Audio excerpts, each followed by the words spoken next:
Hello दोस्तों, नमस्ते, प्रणाम, स्वागत है आपका श्रेया लोकगीत में। तो आज हम छठ माता का गीत सुनाने जा रहे हैं। तो दोस्तों प्लीज़ कमेंट करके बताइएगा कि आपको गीत कैसा लगा। चलिए गीत शुरू करते हैं। केलवा के पात पर उगेलन सूरुज माला झाके झुके। केलवा के पात पर उगेलन सूरुज माला झाके झुके। हे करेलू छठ बरतिया से झाके झुके। हे करेलू छठ बरतिया से झाके झुके। हम तो से पूछी बरतिया ए बरतिया से केकरा लागी। हम तो से पूछी बरतिया ए बरतिया से केकरा लागी। हे करेलू छठ बरतिया से केकरा लागी। हे करेलू छठ बरतिया से केकरा लागी। हम रोजे बेटावा कामना ऐसन बेटावा से उनके लागी। हम रोजे बेटावा कामना ऐसन बेटावा से उनके लागी।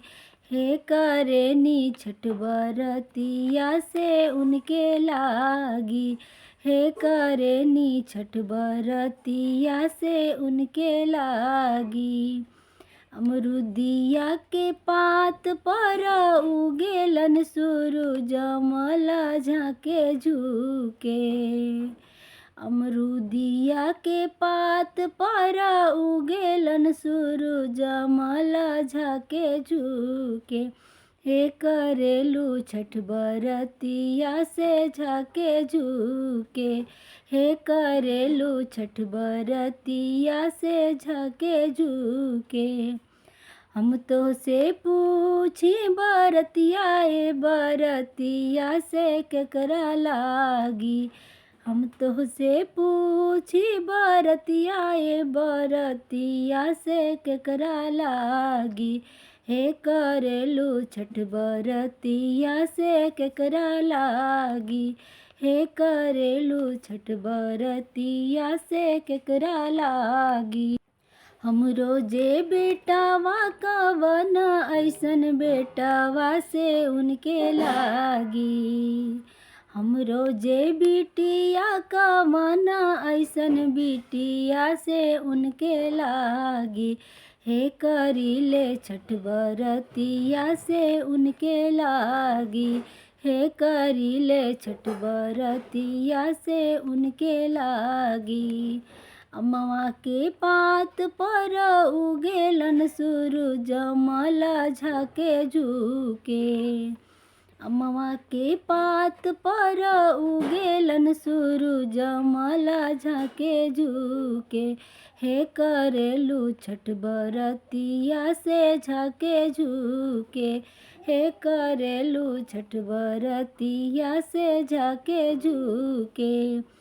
हम तो से पूछी बरतिया ए बरतिया से केकरा लागी। हम तो से पूछी बरतिया ए बरतिया से केकरा लागी। हे करेलू छठ बरतिया से केकरा लागी।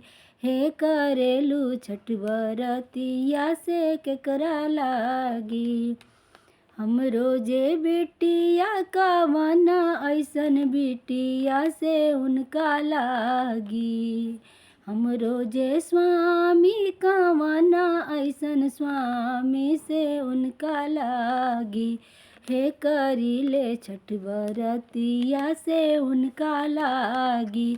हे करीले छठ बरतिया से उनका लागी।